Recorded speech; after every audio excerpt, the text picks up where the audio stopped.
Hi, this is Deepak Rao from Acer Tax and Corporate Services. Welcome to Acer Academy and welcome to this course on the Digital Personal Data Protection Bill 2022.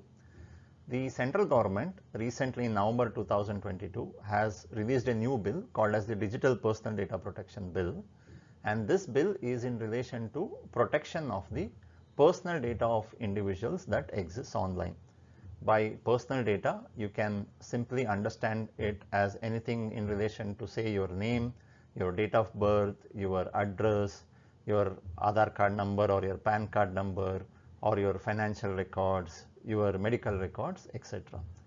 The bill aims at protecting these kind of data that exist online and also to maintain the privacy of the individual. The bill is already released into the public domain for collecting inputs from various stakeholders, and once the inputs are collected over the period of next couple of months and any changes if required to the bill is made, we believe that this bill is going to be an act very soon. Now, why are we having this full-fledged course on the data protection bill is because the bill will have significant impact both on the individuals and on the various companies, corporates and persons who will be managing the data of the individuals. Therefore, it becomes critical both for individuals and for the corporates to understand the nuances of this legislation and the various requirements prescribed under this legislation for management of data. For ease of understanding, we have broken this entire course into 6 short modules, and once you complete this entire course, you should be in a position to have a good understanding of what this legislation is all about and what are the various requirements that have to be met. In this first module, history and overview, we shall go through how this bill came into existence and also very briefly touch upon the broader aspects of this legislation. All of us at some point in life would have received calls from anonymous callers who are trying to sell us a credit card, an insurance policy, or it can be a tour package, or we would have also received calls from scamsters trying to collect our OTP or trying to tell us that if you make a small deposit somewhere, we will be entitled for a larger benefit, etc. In all these cases, we would have noticed that the people who are calling us seems to have some kind of knowledge of our personal data. It can be our name, email ID, address or other information, and we always wonder as to how these people got hold of the information when we have never interacted or shared with them. This is obviously a result of rise in technology and use of the online platform, where you and me as individuals all the time are sharing a variety of our personal information. We are registering on the websites in order to procure some services or goods and would be sharing the information to perform other various transactions. So, once the information goes online, it lacks control and it can be widely shared to a variety of forums and places. And till now, there was no specific legislation that could safeguard such personal data and maintain the privacy of the individuals and the data. The Digital Personal Data Protection Bill, which is introduced recently, is an attempt or a progress in this regard to ensure the protection of the personal data of individuals. The aim of this course is to understand in detail the various key features of the legislation, also the roles and responsibilities of various stakeholders who are a part of this legislation, go through the compliance requirement under this legislation as to what does the law expect us to do in terms of providing the data as individuals and also as managing the data as corporates, and also go through the fines and penalties imposed for non-compliance under this legislation. So, we will be having 6 modules of these courses, and right now we are in the first module of discussing the history and overview. In the upcoming slide, we will briefly touch upon the history as to how this legislation came into being. So, historically, India had no specific legislation for regulation of personal data, including the digital personal data. What we had was a very sketchy legislation. One was in the form of section 43A.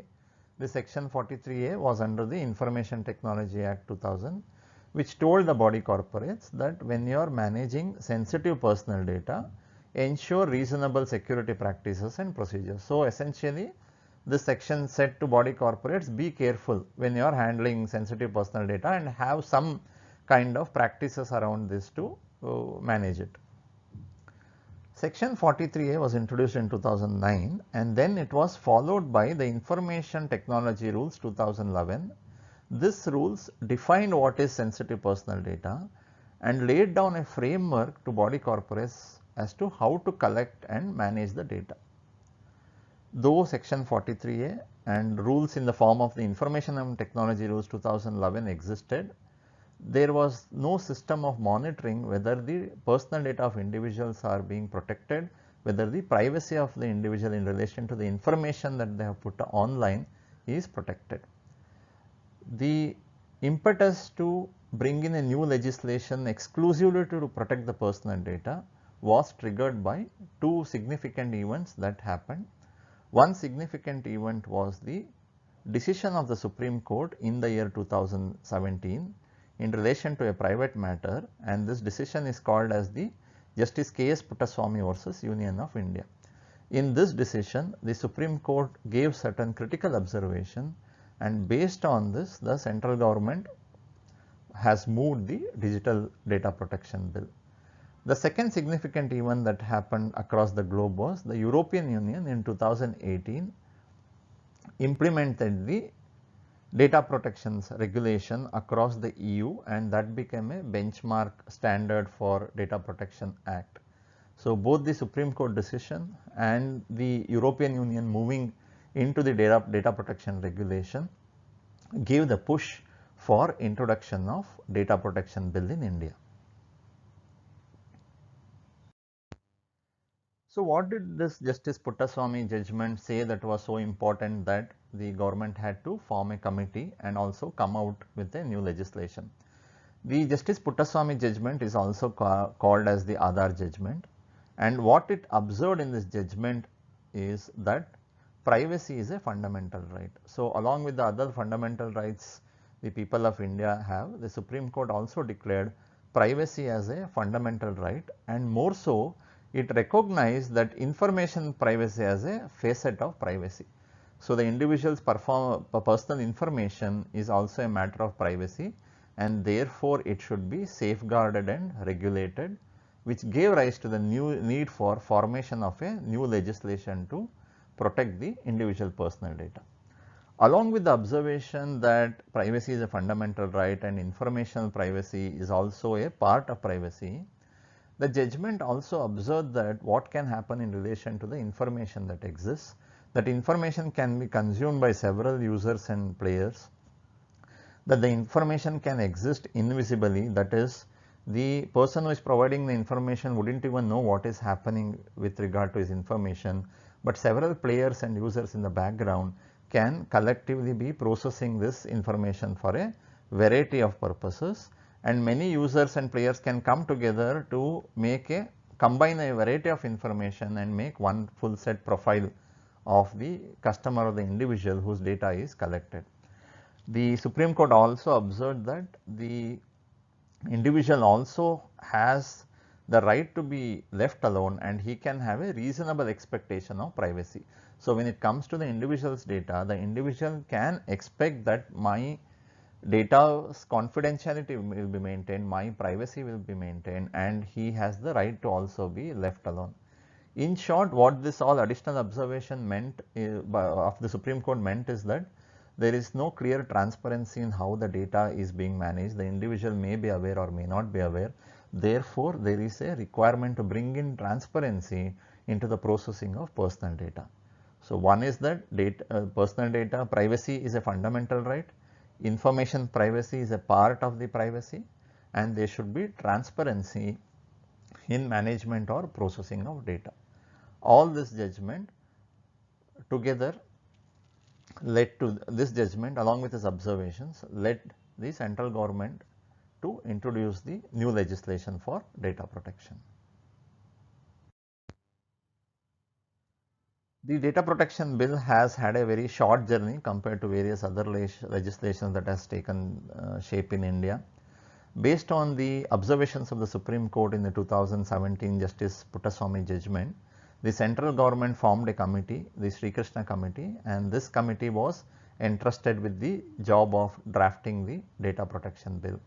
The committee formulated the data protection bill 2019 with around 98 sections.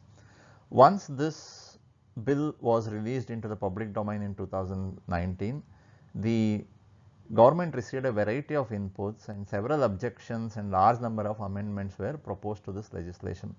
The legislation was pretty exhaustive and also led to a lot of confusions and objections in relation to the provisions that it contained.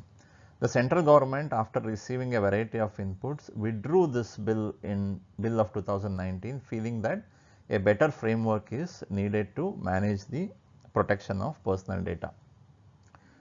After a couple of years, now in November 2022, a revised version of the Digital Personal Data Protection Bill is released. Now this bill contains around 30 sections and the bill is posted into the public domain for inputs from the key stakeholders. The initial time was available up to Jan 2nd, 2022. We believe that over the next couple of months, when all the inputs are collected, there will be changes to the bill that would be made as per what the government agrees to, and then it would be going to be an act very soon. So in the next couple of months, in next 3 to 6 months to 9 months, we should be seeing the emergence of the Data Protection Act. To conclude this module, let us get a brief overview of what this legislation is all about. The first aspect is, what does this law apply to?